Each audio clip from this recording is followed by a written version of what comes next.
Assalamualaikum warahmatullahi wabarakatuh. Saya akan mempresentasikan makalah tentang risiko bisnis. Dosen pengampu Bapak Diki Angga Hendrawan SMM. Dengan saya sendiri, nama Oktomi NPM 202-905. STEMI Dharma Wacana Metro. Selanjutnya saya di sini akan membahas tentang risiko bisnis. Definisi risiko bisnis. Definisi risiko yang dikenal dalam dunia bisnis pada dasarnya ada beberapa, namun secara umum dapat ditarik garis besar bahwa konsep risiko selalu dikaitkan dengan adanya ketidakpastian pada masa yang akan datang. Definisi risiko secara lebih spesifik dapat diartikan sebagai adanya konsekuensi yang muncul sebagai dampak adanya ketidakpastian sehingga memunculkan dampak yang merugikan bagi pelaku usaha. Sebaliknya, bila konsekuensi yang memunculkan dampak ini dianggap menguntungkan, maka hal tersebut tidak disebut sebagai risiko. Risiko seperti ini pada dasarnya memang selalu ada dalam kehidupan sehari-hari.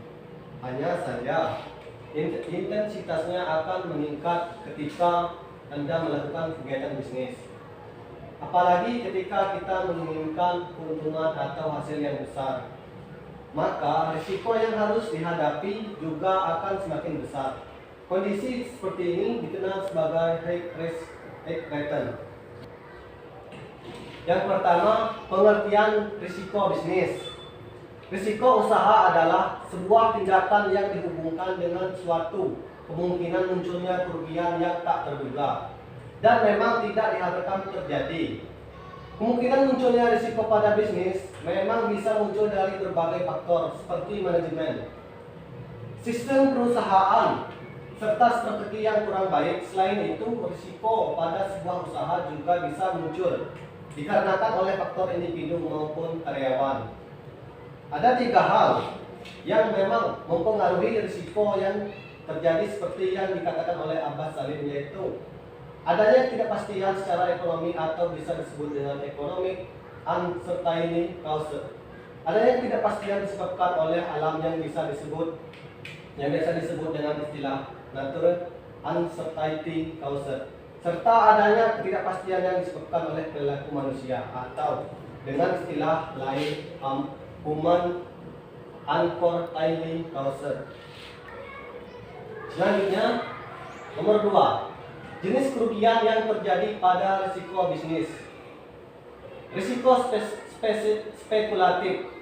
Sebuah risiko dengan adanya 2 kemungkinan yang terjadi, yaitu peluang untung atau peluang rugi. Contoh, pada risiko spekulatif dengan adanya kegiatan pada bursa efek, yaitu pembelian saham. Dividen atau disebut juga peluang keuntungan, yaitu seorang pemegang saham memperoleh keuntungan dari pembagian saham yang sudah diterbitkan oleh sebuah perusahaan. Sementara itu, peluang rugi jika sebuah perusahaan menerbitkan saham kemudian dibeli oleh pemegang saham sedang mengalami kerugian besar yang terjadi dan perusahaan penerbitan saham terjadi kebangkrutan. Kemudian ada risiko murni.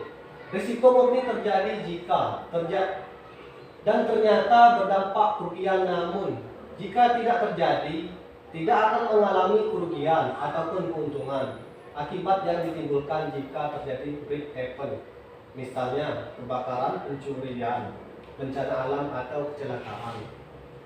Dalam hal ini, jika rumah makan terjadi kebakaran, tentu akan mengalami kerugian karena aset ikut habis terbakar. Ada 2 akibat yang ditimbulkan setelah itu. Rumah makan ditutup sementara karena adanya perbaikan serta pemulihan, atau tutup permanen dikarenakan mengalami kebangkrutan setelah mengalami kebakaran rumah makan. Dan yang ketiga, kontrol yang dilakukan pada risiko usaha. Ada dua kontrol yang bisa dilakukan pada risiko usaha, yaitu adanya risiko usaha yaitu adanya risiko yang dapat dikendalikan dengan risiko yang tidak dapat dikendalikan. Pertama, risiko yang bisa dikendalikan. Pemasokan produk di pasaran siap dilaksanakan. Kemudian, selama berbulan-bulan produk tersebut belum mendapatkan keuntungan apalagi pengembalian atas modal. Dua, risiko yang tidak bisa dikendalikan. Biasanya risiko yang tidak bisa dikendalikan merupakan sebuah kejadian yang memang di luar batas manusia untuk memprediksi seperti bencana alam, kebakaran, dan sebagainya. Yang B, macam risiko bisnis. Ada beberapa risiko usaha yang terjadi di dunia bisnis. Berikut merupakan penjelasan dari risiko yang dialami. Pertama, risiko pada perusahaan. Keadaan pada perusahaan dan saham yang ada akan mengalami kerugian atau berdampak pada keadaan perusahaan. Kedua, keuangan yang berisiko. Risiko keuangan merupakan satu hal yang sering terjadi dan akan mengakibatkan adanya dampak yang terjadi pada aspek keuangan perusahaan yang mengalami kerugian. Tiga, adanya risiko permodalan, sebuah penyebab dari kerugian, likuiditas penjualan serta keuangan yang menjadi sebab modal usaha menurun drastis. Keempat, risiko terjadi pada pasar. Adanya hal yang terjadi karena adanya persaingan pada usaha dengan gaya hidup pada konsumen pola persaingan yang berubah tersebut serta adanya pesaing baru yang potensial muncul pada pasar produk. Itulah yang disebut risiko pasar. Kemudian solusi mengatasi risiko bisnis. Pertama, tuliskan rencana bisnis. Dalam menjalankan sebuah bisnis penting melakukan sebuah rencana tertulis. Lihatlah dari berbagai sudut pandang untuk merencanakan tujuan, melakukan evaluasi, serta melakukan penilaian pada bisnis yang dijalankan. Kedua, lakukan perencanaan manajemen risiko. Perencanaan manajemen risiko berbeda dengan perencanaan bisnis. Dalam sebuah rencana manajemen risiko, mencantumkan langkah-langkah yang bisa dilakukan, prosedur dan cara untuk mengatasi jika risiko terjadi. Ya. Ikuti rencana yang sudah dibuat. Jika sudah menuliskan semua rencana, baik itu rencana bisnis maupun manajemen risiko, maka ikuti apa yang sudah dibuat. Dengan adanya panduan yang sudah dilakukan, maka akan meminimalisir adanya risiko yang terjadi. Minimalisasi risiko keuangan dengan pembukuan. Hal penting lainnya dalam menjalani suatu usaha adalah tentang mengatasi masalah pencatatan keuangan yang memperburuk risiko usaha secara keseluruhan. Tanpa pencatatan pengeluaran dan pemasukan yang benar, bisnis Anda berarti tidak jelas. Anda tidak akan bisa mengetahui keuntungan atau mungkin kerugian bisnis tanpa pembukuan yang benar. Berikutnya, jenis-jenis risiko bisnis. Risiko strategik. Risiko ini sangat erat kaitannya dengan strategi. Dengan kata lain, risiko ini dapat disimpulkan sebagai risiko atau ketidakpastian yang diakibatkan dari kurang matangnya strategi Anda dalam menjalankan bisnis. Anda banyak melihat bisnis yang kini berkibar sukses di penjuru dunia. Namun, seringkali Anda tidak tahu betapa beratnya masa-masa yang mereka hadapi ketika membangun sebuah bisnis. Contohnya, bisnis Aqua yang dulu sempat diterima pasar karena bisnisnya hanya menjual air putih yang ditempatkan dalam kemasan. Namun sekarang, siapa yang tak kenal dengan perusahaan tersebut? Kemudian, ada risiko kepatuhan. Risiko kepatuhan berarti risiko atau ketidakpastian yang disebabkan karena ketidakpatuhan terhadap peraturan, regulasi atau hukum yang ditetapkan pemerintah setempat secara tertulis maupun tidak tertulis. Risiko kepatuhan dalam berbisnis, contohnya di suatu daerah melarang kegiatan bisnis yang bertema dengan permainan anak seperti play stadium, karena menyebabkan anak malas belajar.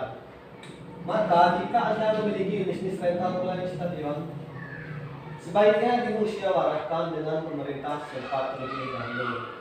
Dapat saja mereka meminta beberapa syarat agar Anda tetap menjalankan bisnis. Selanjutnya, risiko operasional. Risiko operasional lebih mengarah pada sebuah kegagalan yang sangat tidak diharapkan dan biasanya terjadi dalam kegiatan sehari-hari dalam perusahaan. Dalam beberapa kasus lainnya, risiko operasional juga dapat muncul dari kejadian yang terjadi di luar kendali seperti bencana alam, kebakaran perusahaan, pemutusan daya atau masalah dengan website hosting. Apapun yang dapat mengganggu operasi utama perusahaan, maka hal itu dikategorikan dalam risiko operasional. Berikutnya, risiko finansial. Risiko ini dalam istilahnya sering juga dikaitkan dengan biaya ekstra atau kerugian pemasukan perusahaan. Namun kategori risiko finansial biasanya lebih mengacu secara khusus terhadap arus masuk dan keluar uang dalam perputaran bisnis Anda. Sebagai contoh, Anda memiliki perusahaan yang sebagian besar pemasukan perusahaan Anda berasal dari sejumlah klien besar yang melakukan proses pembayaran produk Anda dengan sistem kredit jangka waktu yang cukup lama. Dalam kasus tersebut, perusahaan Anda tentu akan memiliki risiko finansial yang cukup signifikan. Jika beberapa pelanggan tersebut tidak dapat membayar kredit yang harus dibayar dalam jangka waktu yang lama atau tidak melunasi kredit yang dibayarkan.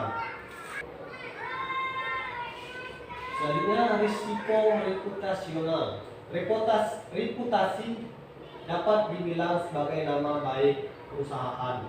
Jika nama baik tersebut hancur atau reputasinya buruk, tentu hal tersebut akan menyebabkan kerugian, yaitu ketidakpercayaan pelanggan terhadap bisnis. Jika reputasi perusahaan rusak, Anda akan melihat kerugian dalam waktu singkat seperti klien yang tentu akan mulai ragu berbisnis dengan Anda. Lalu pekerja yang bekerja di perusahaan Anda akan menurunkannya, bahkan akan memutuskan untuk pergi meninggalkan perusahaan. Yang terakhir adalah rangkuman dari risiko bisnis. Meskipun risiko cenderung memberikan dampak merugikan bagi perusahaan, tetapi risiko ini pun tetap harus diambil oleh para pengusaha. Ada beberapa alasan yang mendorong seseorang mau mengambil risiko ini. Motivasi mengambil risiko dapat didasari keinginan mendapat tingkat keuntungan. Maka biasanya ia akan mengkalkulasi besarnya risiko yang dihadapi. Selain itu, alasan orang mengambil risiko juga bisa karena faktor keterpaksaan. Dalam hal ini, seseorang mengambil risiko karena kondisi yang menyertainya sudah sangat mendesak. Sekian presentasi dari saya. Selebihnya saya mohon maaf. Saya akhiri. Wassalamualaikum warahmatullahi wabarakatuh.